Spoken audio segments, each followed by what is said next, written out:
Hola, buenos días, ¿cómo están?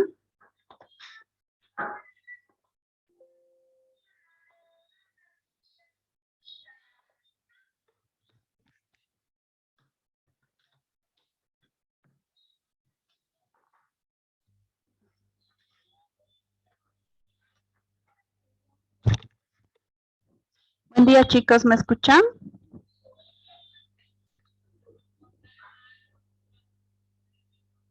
Hola. Sí, doctora, se le escucha. Ah, ya.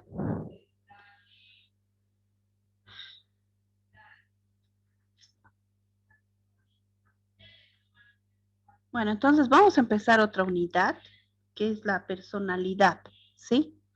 Y el tema de hoy vamos a empezar a ver un poco sobre teorías de la personalidad. Faltan unos cuantos más de sus compañeros, creo que ya han puesto los nombres.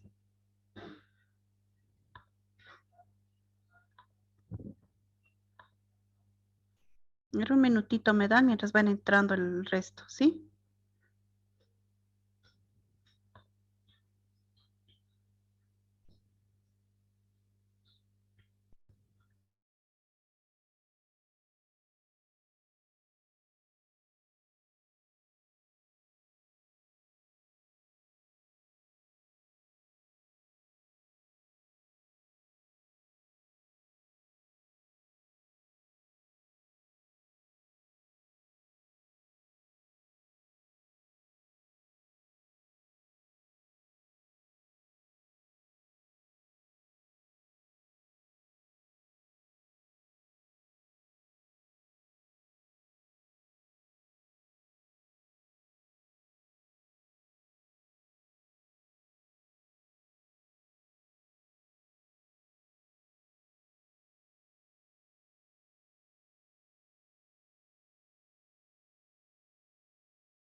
Bueno, comenzamos.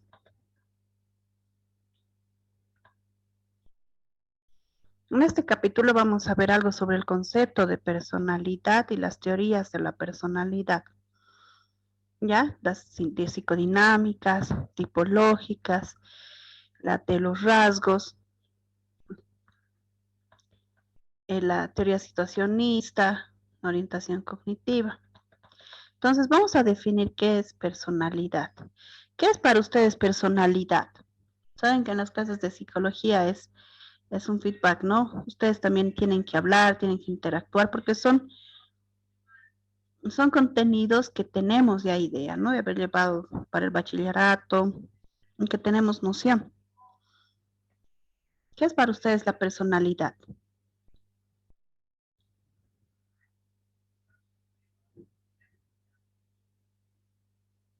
Acá, según Alport, nos dice una organización dinámica, interna del individuo, de los sistemas psicofísicos que determinan su ajuste único a la situación.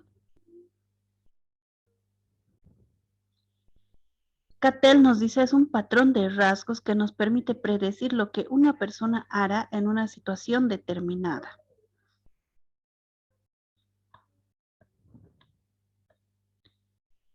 Luego Yanis nos dice es un conjunto de rasgos o disposiciones a comportarse de una manera descriptible. Eso que quiere decir que podemos catalogar, ¿no? Los diferentes tipos de personalidades que hay. Formas relativamente estables, características del individuo de pensar, de experimentar y de comportarse, según Rotter. Patrones de conducta y modos de pensar, característicos de una persona que determinan su ajuste al entorno.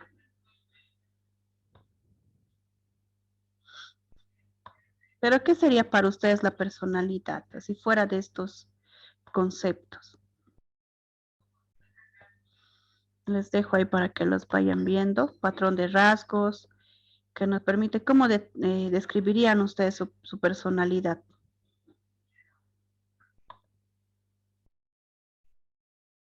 A ver, Andrea Yanapa.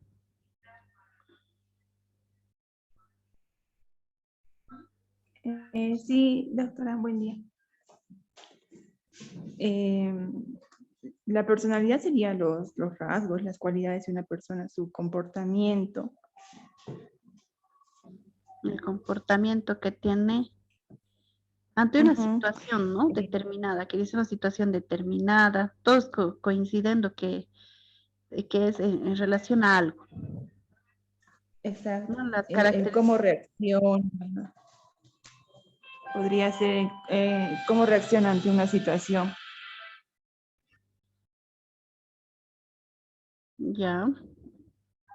A ver, otra persona. ¿Quién más quiere aportar? Que no lo obligue. Diego Cáceres, ¿está? O si no, Eric Oscar Villarruel. Sí, sí, doctora. La personalidad yo creo que es su forma de ser, cómo se obra, lo que piensa también, yo creo. Lo que piensa, la forma de ser, cómo actúa, cómo obra, ¿no? Entonces, es muy importante la personalidad. ¿Y por qué en medicina necesitamos saber de la personalidad? Por ejemplo, los arquitectos necesitarán saber la personalidad del dueño de la obra. Sí, Sí, influirá en cómo va a ir o no va a ir el edificio.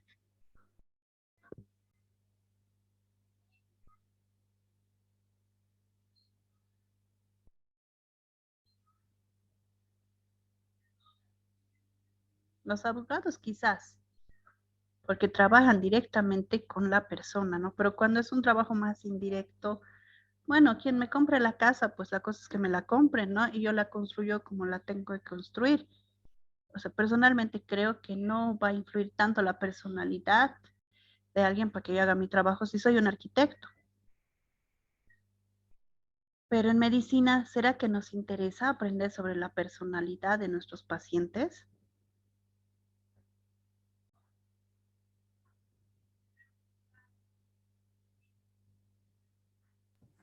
para definir o tipo de tratamento mais adequado, creio que sim. Es muy importante, ¿no? Por eso es que en esta materia nos vamos a tomar este tiempito para analizar esto, ¿sí? Porque nosotros tratamos directamente con personas, con seres humanos, salvamos vidas, les ayudamos. Entonces, es directa la relación, como también la personalidad del médico, ¿no? Los pacientes escogen determinado médico porque les hizo sentir contenido, resolvió su problema, ¿no? Entonces es directa la relación. No hay otras, qué sé yo, un contador. Necesitará conocer la personalidad de los que van a depositar el dinero o de las empresas. No, son números, son cuentas que tiene que manejar. Igual el administrador, no importa el proveedor, la cosa es el menor costo, la mejor adquisición, ¿no?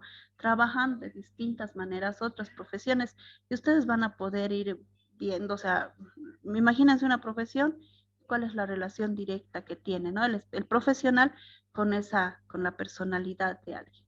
No es tan directo en algunas situaciones. El odontólogo, ¿qué dice? El odontólogo trata directamente, a veces ni nos preguntan, ¿no? Directamente abra la boca. Ellos ven las piezas dentales. Sí, preguntan, ¿se cepilla, no se cepilla? O sea, es un poco más clínico, digamos, para ellos, ¿no? Con tal nos curan y listo, lávese los dientes y ya. Pero en medicina sí vamos más profundamente, ¿no? Porque va a depender de cómo va a sobrellevar el tratamiento. Si un tratamiento a veces no es de un día, no es de una dosis, es de semanas, es de días. Entonces ahí radica la importancia de en medicina conocer esto.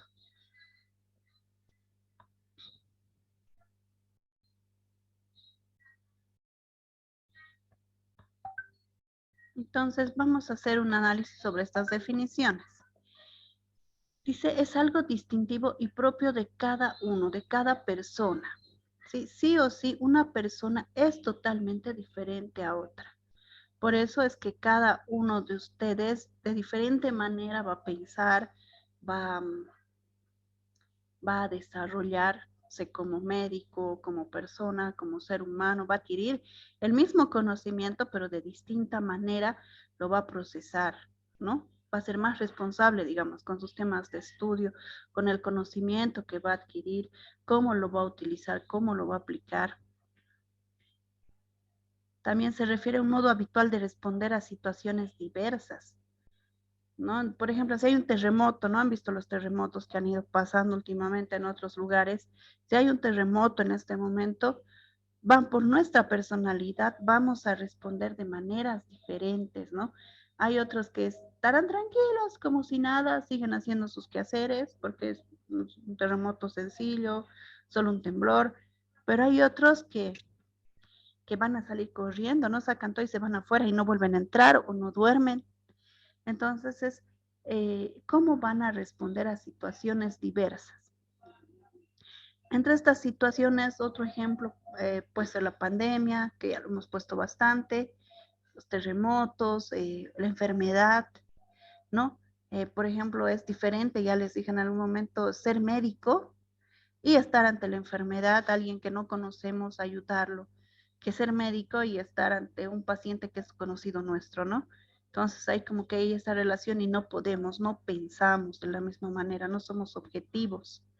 Si es que es nuestro hermano, nuestro padre, porque somos humanos, entonces tiene que haber siempre otra persona porque la respuesta va a ser diferente, va a ser más objetiva, ¿no? Entonces, hemos visto también de acuerdo a la edad, ¿no? Como los niños, en algunos casos, aunque va en contra de ellos, ¿no? De su desarrollo, su crecimiento, se han adaptado bien a esto de estar encerrados, las clases virtuales, han podido sobrellevar que a los adultos nos ha costado un poco más, ¿no? Entonces, dependiendo de la edad, también todo esto se va a ir manifestando, ¿no? El modo habitual de responder a situaciones diversas. El concepto de personalidad abarca la globalidad de las conductas de los individuos. Entonces, de manera general, se analiza la conducta de los individuos. Y decíamos, ¿no? ¿Cómo es la conducta también de acuerdo a la cultura, de acuerdo a la persona, a la personalidad? ¿Cómo ha sido la respuesta en un área de la ciudad y en otra área? Decíamos la zona norte, la zona sur, o podemos poner, ¿no? El Alto en la ciudad de La Paz o en el oriente. ¿Será que cambia? ¿Cómo es la personalidad de nuestros distintos habitantes bolivianos? ¿Cómo es la personalidad del Camba, del Colla, del Chapaco? Ni dice, no tienen sus características, o sea, hay la globalidad. El Chapaco es alegre, es risueño, el Camba es arriesgado, el Colla es un poco más cerrado, ¿no? Entonces, dependiendo de esto, se van creando conceptos de personalidad por regiones, por individuos, por comunidades, ¿no? Entonces, este concepto de personalidad, dice, incluye una serie de indicadores que permiten la predicción del comportamiento bajo condiciones específicas. Lo que les decía, ¿no? ¿Cómo va a responder determinada comunidad si se les dice que por ese lugar va a pasar un gasoducto y que tienen que destruir su comunidad? ¿Cómo responderán ante esa situación, digamos, esos campesinos? ¿Será que van a entender? ¿Que se van a mudar? ¿Será que van a pelear? ¿No? Entonces, en situaciones específicas, ¿qué es lo que va a pasar? ¿No? Y las predicciones, ¿por qué? Porque todo avanza, todo cambia, ¿no? Entonces, para esto tenemos algunas orientaciones, dicen en este estudio de la personalidad, que la psicología de la personalidad parte de la conducta humana se organiza en patrones comportamentales amplios y globales, que son característicos de cada persona. Es lo que decíamos en la definición, ¿no? Los patrones, ¿sí? Sí son amplios, son globales, pero cada uno, o sea, cada persona tiene sus propios patrones. Puede ser que alguien que se ha formado hasta cierta edad en un lugar llega a otra región y como que le choca las costumbres, los hábitos, tiene otro tipo de personalidad o de por sí lo ve la cosa diferente, ¿no? Esto es como dicen esto de la oveja negra. Todas blancas van hacia un solo lado, pero la negra es la única que ve el sol y se va a otro lado, ¿no? Entonces va a depender mucho de esto, ¿sí? Entonces, para poder definirlos tenemos dos patrones. La diferenciación conductual, ¿sí? Distintas personas reaccionan y se comportan de manera diferente en una misma situación. Y la consistencia conductual. Las personas en momentos diferentes y en situaciones distintas se comportan de una manera relativamente semejante. A ver, ¿quién me puede poner ejemplos de diferenciación conductual?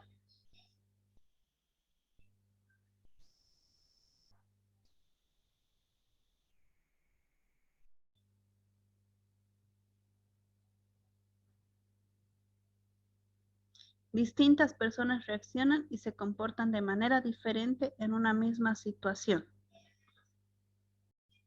A ver, Puede ser el pongan ejemplo que usted dio, doctora, cuál, a ver, el del terremoto el del terremoto. ¿Cómo o el de un reaccionaría? temblor. A Yo ver, por vamos. lo menos dime,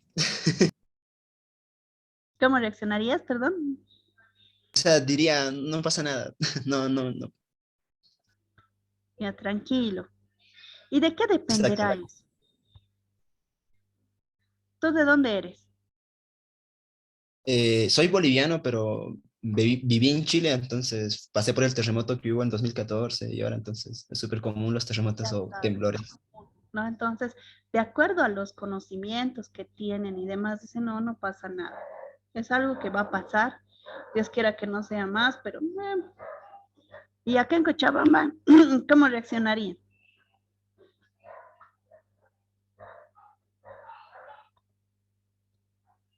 A ver, Anel,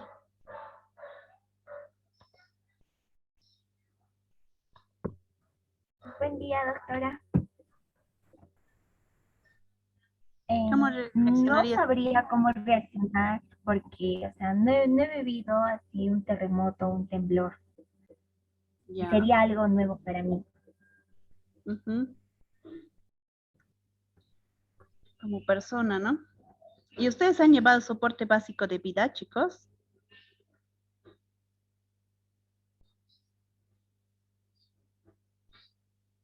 Primeros auxilios, No, ¿no?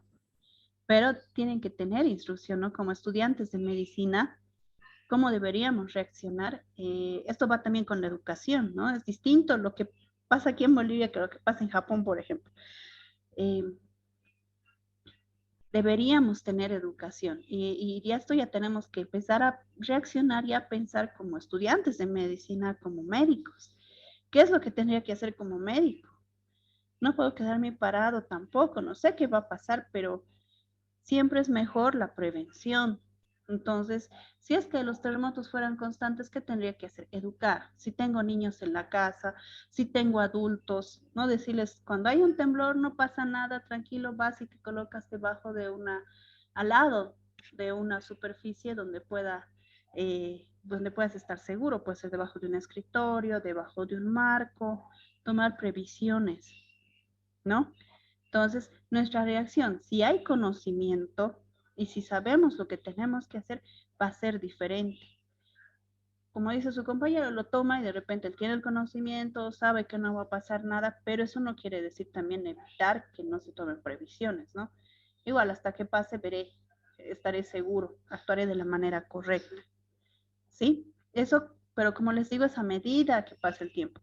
Es diferente cómo van a reaccionar ustedes siendo médicos, siendo estudiantes, que siendo adolescentes, ¿no? Estando en colegio, por ejemplo.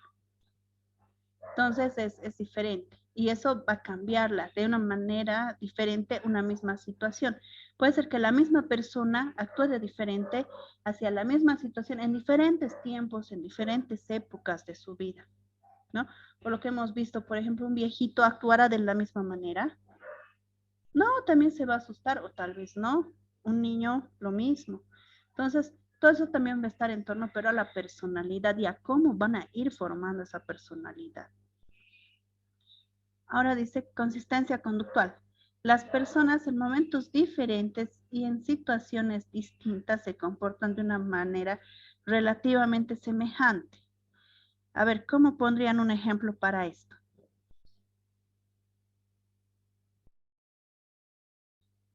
En momentos diferentes y en situaciones distintas se comportan de una manera relativamente semejante.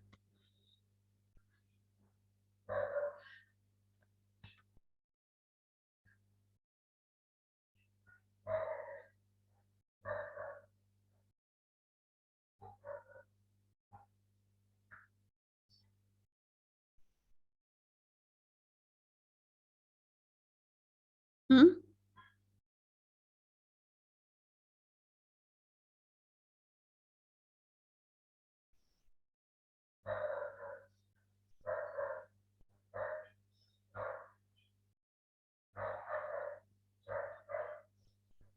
¿Nadie? A ver, vamos a forzar un poquito a que hable.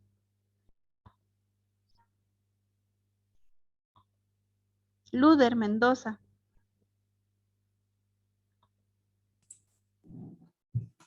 Buen día, doctora. Buen día. A ver si me ayudas a poner un ejemplo a esto. Dice consistencia conductual. En momentos diferentes y en situaciones distintas se comportan de una manera relativamente semejante.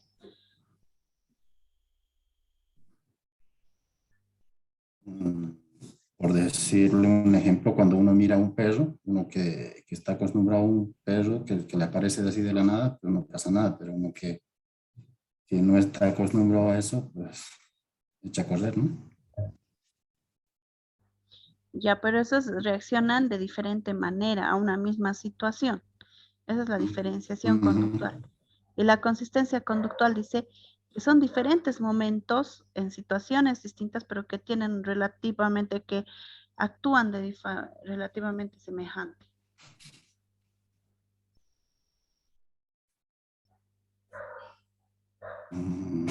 No podría dar. Por ejemplo, a ver, como médicos, ya pensando como en un parto, sea aquí en la China, en Japón, en Chile, en Cochabamba, en el campo, ¿qué hacemos ante un parto? Sea como sea, séptico, aséptico, de trillizos, de lo que sea. ¿Vamos a atender a la parturienta o no? Sí, Todo médico va a atender a una parturienta, va a ayudarla en un accidente, una situación o un paro cardíaco, ¿no? Son medidas universales como médico, y todo médico tendría que saber, inicia el RCP, por ejemplo, ante un paro cardíaco, ¿o no? Esa es la consistencia conductual. En momentos diferentes, puede ser en un avión, puede ser en un tren, puede ser en el hospital, puede ser en la calle, puede ser por cualquier situación, a cualquier persona le da un infarto, le da un paro cardíaco, y si por ahí pasa un médico con esta consistencia conductual, va a asistir, va a atender de manera relativamente semejante. Yo sé que tengo que comprimir, dónde tengo que comprimir y cada cuánto tengo que comprimir. ¿Sí? Entonces, se entiende la idea, ¿no? Es con gente que ya tiene, por ejemplo, en el matrimonio, por ejemplo, dos personas que se están casando, sea cual sea la religión que se está casando, la manera, la forma que se está casando, están ante un juez o ante el altar. ¿Y qué es lo que van a decir al altar? Sí, acepto o no. ¿No? La consistencia conductual. Está yendo a una ceremonia a decir que sí acepta. ¿Por qué? Para eso es la boda. Se entiende la idea, ¿no? Independientemente de la religión que sean, del tipo de boda que quieran, sí, la manera va a ser relativamente semejante. En un bautizo igual, no sé, si, tal vez eso puede variar, ¿no? La forma, pero están yendo a bautizar a alguien, o están salvando, socorriendo a alguien, o están yendo a hacer compras, y para hacer la compra uno tiene que pagar, ¿no? La consistencia conductual, lo que voy aprendiendo, lo que tengo que hacer. Porque no me puedo llevar porque si un producto de un supermercado, tengo que pagar. Entonces, la acción va a ser, el comportamiento es cancelar por lo que me estoy llevando, ¿no? Ahora dice orientación personalista. Trata de explicar ambos hechos suponiendo la existencia de disposiciones permanentes e internas en el individuo. Entonces, como que esto ya va a depender de cada quien, ¿no? ¿Qué disposiciones hay en cada uno de nosotros? En la situacionista, la conducta está determinada por las condiciones particulares de cada situación. ¿Sí? Por ejemplo, en el mismo caso, es un paro cardíaco, pero para ir a atender como médico, sé que primero la escena tiene que estar segura para que yo asista. Sé que tengo que ir a atender, pero si hay fuego o hay algo que me impide que no debo ir, no lo voy a poder hacer. Así sepa lo que tengo que hacer. La situación me indica que no, ¿sí? Entonces, por las condiciones particulares de cada situación. No se puede porque se está incendiando y porque si voy yo más puedo ser una víctima y de acuerdo al triaje tengo que atender primero a los menos graves y tengo más pacientes en un accidente grande, por ejemplo, ¿no? Entonces, por ley, por todo, necesito primero atender a los menos graves porque son los que voy a poder salvar más y al otro lo siento mucho. O sea, la situación me está poniendo ahí. Y la personalista trata de explicar ambos hechos suponiendo la existencia de disposiciones permanentes e internas del individuo. Esto ya es decisión de cada uno, ¿no? Si a pesar yo creo que voy a poder salvarlo, a pesar que hay fuego, tengo las medidas y todo lo demás, incluso con el COVID, ¿no? Había médicos que no se animaban, otros se ponían todo y entraban e iniciaban la RCP dentro de la sala de COVID, a pesar de no tener todo el ambiente, o sea, se animaban. Es ya muy personal, muy disposiciones muy permanentes internas de cada individuo y eso va a ser la orientación personalista.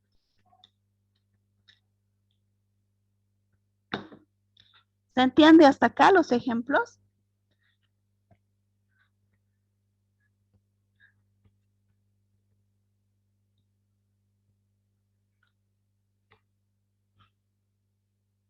¿Sí? ¿Se está logrando entender, chicos?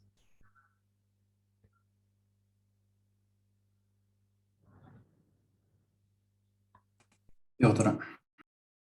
Y dice la otra, orientación interaccionista. La personalidad es función de un proceso de interacción entre la persona y la situación. Entonces aquí ya vemos cómo va a surgir su personalidad. Sí, entre lo que yo soy como persona y lo que está pasando a mi alrededor, ¿no? Ya saldrán mis funciones de líder, de médico, porque para eso me estoy formando también, ¿no? Nos enseñan a ser líderes, doctores. Y la enfermera me sigue, el interno me sigue, el residente me sigue, y es que no es que hayamos nacido así, no es que yo nací con la personalidad y el liderazgo, eso se aprende, eso se va ganando. Y si es mi vocación, se va formando también, ¿no? Por eso este proceso de interacción entre lo que la persona llega a hacer, porque yo no voy a poder hacer nada de eso si soy un contador. No, no voy a poder hacer nada, pues se va a morir, ¿y qué voy a hacer? Yo no sé nada de eso. Pero si sé salvar la situación, lo voy a hacer, ¿no? Y si hay la forma de cómo lo puede hacer, no sé, hasta en las películas se ve, ¿no? Una traqueostomía con un bolígrafo, con una bombilla, con lo que pueda, la idea es salvarle la vida, dentro de lo que es legal. ¿O no se ve? Orientación interaccionista. Entonces, de acuerdo a la formación, que es lo que yo estoy, incluso dentro de quirófano, cuando sean cirujanos, ¿qué más puedo hacer por salvar de acuerdo a esta situación y a mi capacidad, a mi formación, a cómo yo voy a actuar para salvar a este paciente? ¿Se entiende, no? Entonces, su tarea va a ser, cada uno me va a poner aquí ejemplos, diferenciación conductual, consistencia conductual, orientación personalista, situacionista, orientación interaccionista. ¿Por qué? Porque ejemplos también van a entrar en el examen y ustedes me van a decir, les pondré, ¿no? Ejemplos y ustedes me van a decir qué tipo de orientación es, de situación. Situacionista, personalista, interaccionista.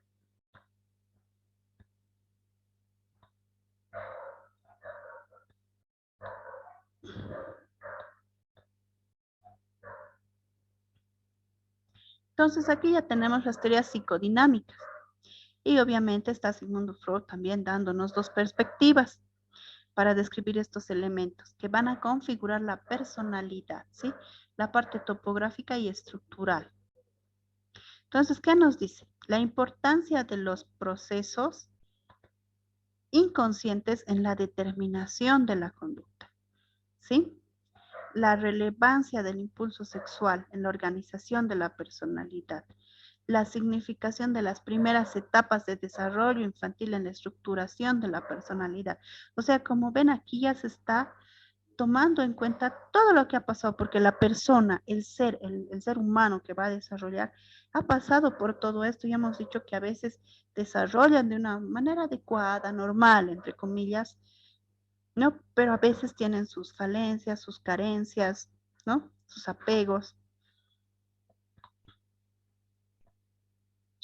Entonces aquí vemos, ¿no? También cómo va esto. A ver, vamos a ver la perspectiva topográfica. Establecen el psiquismo humano, pueden diferenciarse tres tipos de procesos o contenidos mentales que podrían ordenarse a lo largo de un continuo inconsciente y consciente, ¿sí? Contenidos mentales conscientes, ya nos habla de la conciencia aquí Freud, estrechamente relacionados con el sistema perceptivo del individuo, incluyendo percepciones procedentes del interior, ¿sí? Esto estaríamos hablando de lo consciente, de lo que sé que estoy viendo, de lo que estoy haciendo, de lo que sé que estoy sintiendo. Y luego el preconsciente, que aunque no son conscientes en un momento determinado, pueden acceder a la conciencia sin dificultad gracias a la atención. Todo esto está situado en el preconsciente. Y los contenidos mentales inconscientes son difícilmente accesibles a la conciencia. Estos van a quedar fuera de la conciencia a consecuencia de la represión o de la censura. Para ser percibidos han de superar ciertas resistencias situadas en el inconsciente. Sí, entonces ya nos está hablando que hay un factor que hace que actuemos de determinada manera y que ese factor nos ha sido formado o ha sido alimentado de la forma en que yo me he criado, me he desarrollado, como he ido creciendo y la conciencia que he ido adquiriendo, ¿no? De lo que soy consciente, de lo que puedo evocar en cualquier momento, que es la preconciencia, y mi inconsciente. A veces actuamos inconscientemente. No sabemos por qué lo hicimos, pero lo hicimos. Luego la perspectiva estructural, y aquí vamos a entrar a lo que es el yo, el ello, el superior, que ya han llevado ustedes esto en colegio, pero lo vamos a entrar en la siguiente sesión. ¿Hasta acá algunas dudas? Sim, Neisen. Não entendi a tarefa. ¿La tarea?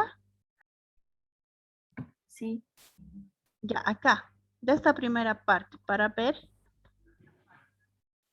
orientaciones, dicen el estudio de la personalidad. ¿Qué orientaciones hay?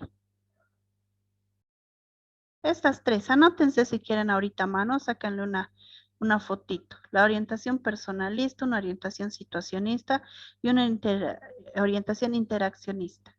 ¿Cuándo es personalista? Cuando trata de explicar ambos hechos, estos de acá, la diferenciación personal, conductual y la consistencia conductual. Pusimos ejemplos, ¿se acuerdan?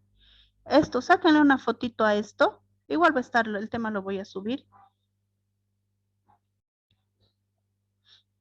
Y de esto me tienen que colocar los ejemplos de esto. Diferenciación conductual, consistencia conductual, orientación personalista, orientación situacionista y orientación interaccionista. O si quieren, copienlo o estén pensando.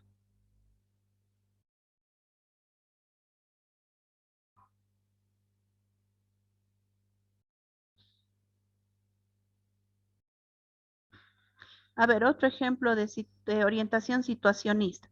¿Quién me puede dar? Joel Calizay.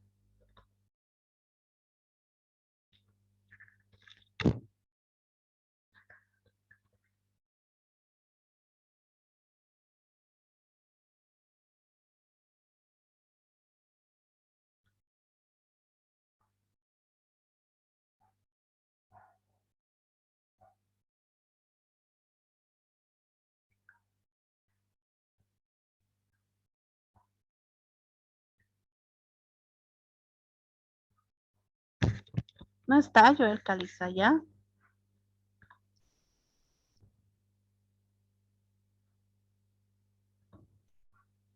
Michael Figueroa.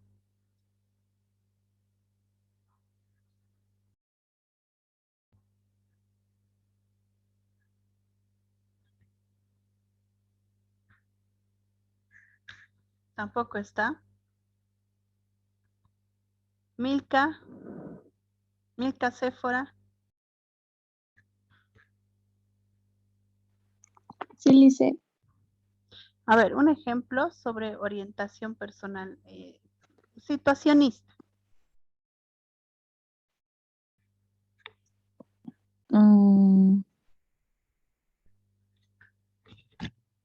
Podría ser, no sé, un ejemplo cuando muere el pariente de una persona, cómo reacciona ante una situación así.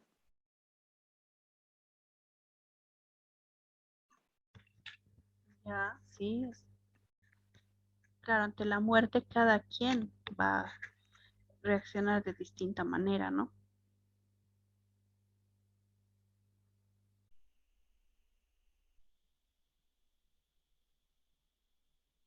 ¿Cómo reaccionarían los médicos? No lo escuché, ¿puede repetir otra vez, por ¿Cómo favor? reaccionarían los médicos?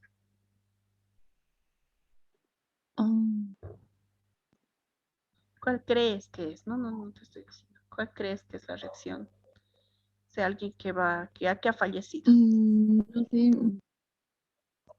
yo creo que depende de la persona. Por ejemplo, hay algunos que se sienten mal por los familiares de la persona que ha muerto. Otros que pueden sentirse mal, tanto así con los familiares como consigo mismos, de no haber podido hacer más o haber hecho más o haber tratar de evitar todo eso. Se sienten mal consigo mismos. Pienso.